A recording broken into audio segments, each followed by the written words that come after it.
Salam damai sejahtera di dalam nama Tuhan Yesus Kristus. Marilah kita kembali melanjutkan pembelajaran kita mengenai keberdosaan manusia. Topik yang kita akan lanjut bahas ialah pengertian penyebaran dan universalitas dosa. Dosa pertama yang dilakukan Adam dan Hawa di Taman Eden merupakan fakta sejarah, fakta dalam kehidupan manusia di bumi ini. Manusia bertanggung jawab atas apa yang dilakukannya kepada Allah, yakni memberontak kepadanya, memiliki konsekuensi dari keberdosaan itu. Manusia dan semua keturunannya tidak akan lepas dari kondisi situasi penderitaan karena keberdosaan tersebut. Dan fakta ini sangat kuat dapat dilihat, disaksikan dalam kehidupan kita sampai saat ini. Bahwa sungguh kita mengalami dan menghadapi kesusahan, kesulitan, penderitaan karena keberdosaan kita kepada Allah. Dan memang kita bisa lihat dan perhatikan, kita harus mengakui bahwa kita tidak bisa keluar dari kenyataan keberdosaan kita kepada Allah. Dan kalaupun kita bisa menikmati segala kebaikan, kekuatan, pertolongan, semua semata-mata karena anugerah secara umum. Itulah sebabnya kita secara khusus membutuhkan anugerah dan pewahyuan dari Tuhan, yang tentunya itu semata-mata inisiatif dari Allah. Universalitas dosa ini secara lantang suaranya ada di dalam kitab suci, dari mulai kitab Kejadian pasal yang ketiga sampai dengan saat ini.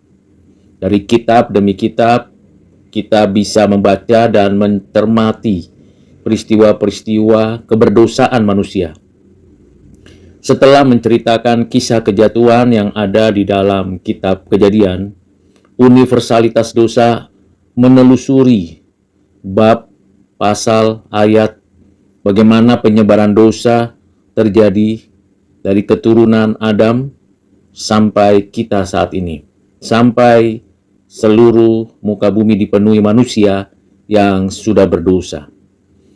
Akhirnya kita sadar bahwa memang kita berada di dalam situasi yang sangat mengenaskan. Kendati pun sudah ada penghukuman dari Tuhan, diusirnya Adam dan Hawa dari Taman Eden, ada banjir atau air bah, bahkan menara Babel yang diporak-porandakan bangunan berdirinya, tetap saja manusia berdosa kepada Tuhan Allah. Justru karena dengan satu pelanggaran Adam, dosa menjadi kekuatan dominan di seluruh kehidupan umat manusia di dunia ini. Karena semua manusia dengan sadar, dengan kemauannya sendiri berdosa kepada Allah, berdosa kepada dirinya, kepada sesama. Sehingga memang akibat keberdosaan itu, kematian demi kematian menyebar dari satu generasi ke generasi berikutnya. Contoh yang dapat kita saksikan dari keberdosaan Daud. Daud mengakui kesalahannya dan dia sendiri menyadari keberdosaan itu sudah ada dari dalam kehidupan orang tuanya. Bahkan dia tahu bahwa sejak dalam kandungan ia dalam keadaan berdosa, dalam status orang berdosa. Dan itu tidak bisa dipungkirinya dan dapat dibaca dalam Mazmur 51 ayat 5, ayat 6, ayat 7, Yohanes 3 ayat 6, ayat 31, Yohanes pasal 8 ayat 23. Rasul Paulus pun menjelaskan universalitas dosa dalam hal ketidaktaatan Adam. Dapat dibaca dari 1 Korintus 15 ayat 21 dan Roma 5 ayat 12. Rasul Paulus menyatakan bahwa sama seperti kematian, seluruh umat manusia memiliki penyebab dalam pribadi Adam. Sehingga kebangkitan dari antara orang mati memiliki penyebab dalam pribadi Kristus. Ini adalah paralelitas yang bersifat kontradiktif. Karena memang kita orang berdosa mengalami kematian di dalam Adam. Dan sekaligus saat yang sama, kalau kita memang orang percaya yang dianugerahkan hidup yang baru, hidup kekal, maka di dalam Kristus kita mendapatkan hidup yang baru.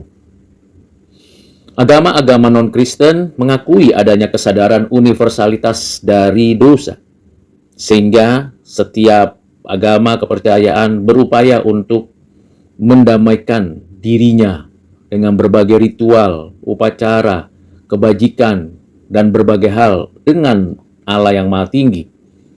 Sehingga dari situ kita bisa tahu ada suatu suara yang universal yang mengakui kenyataan bahwa manusia kehilangan apa yang seharusnya, yang ideal, yang sesuai dengan kehendak dan hukum Allah yang Maha Tinggi.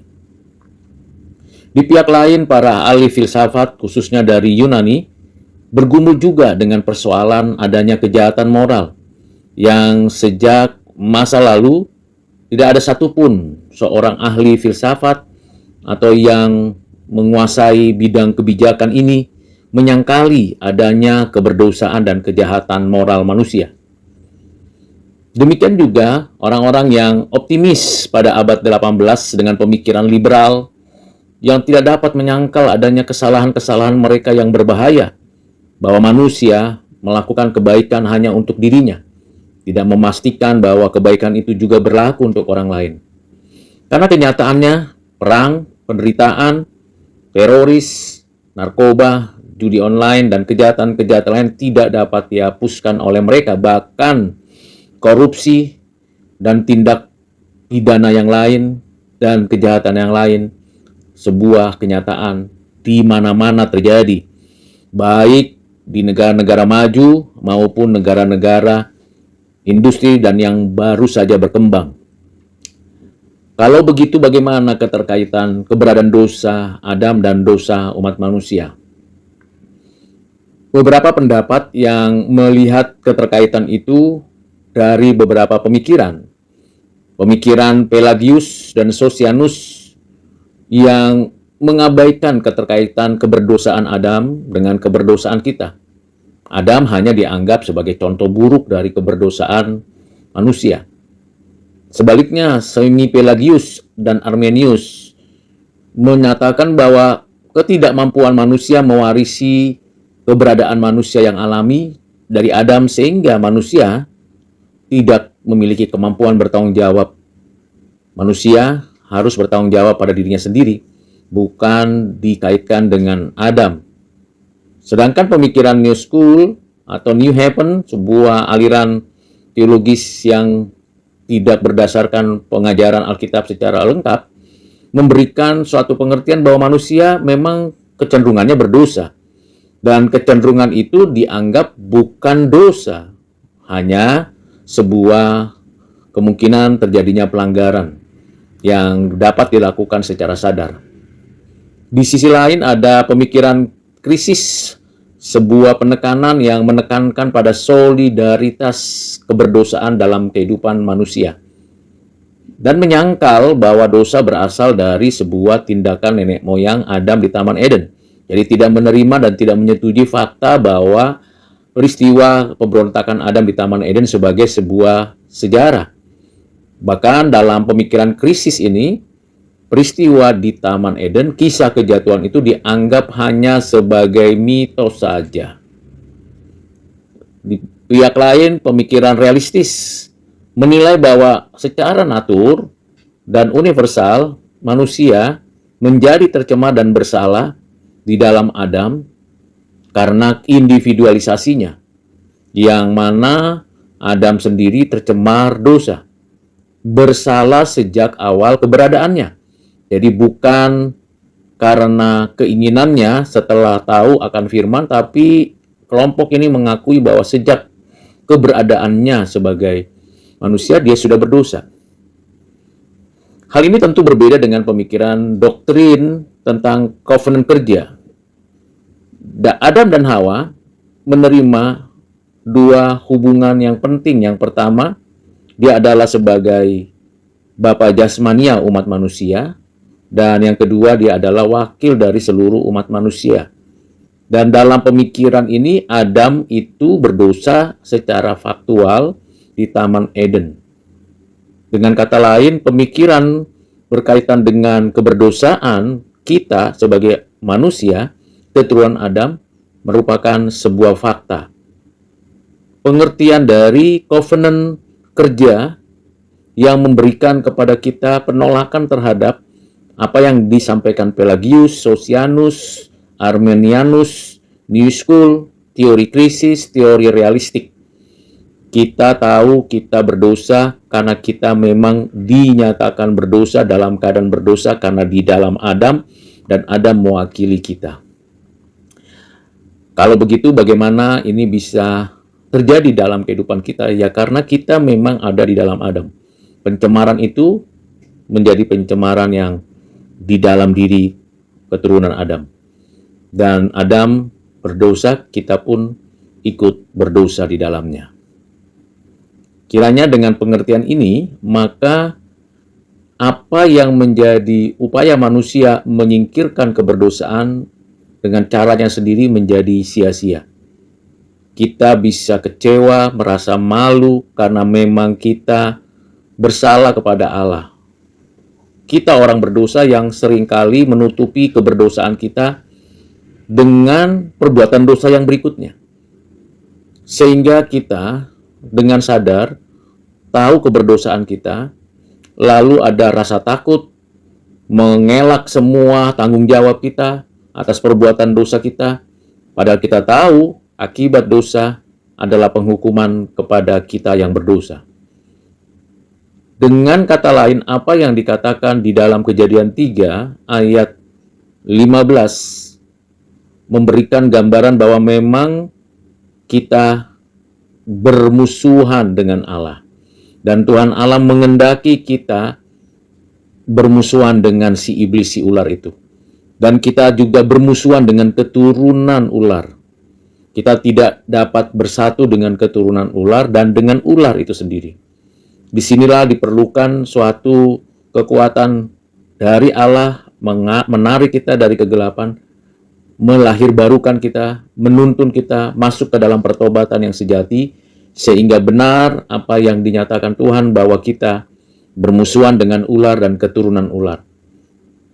Agar keberdosaan kita berhenti dan kita memulai hidup baru di dalam kesulitan, kesusahan di tengah-tengah dunia yang berdosa.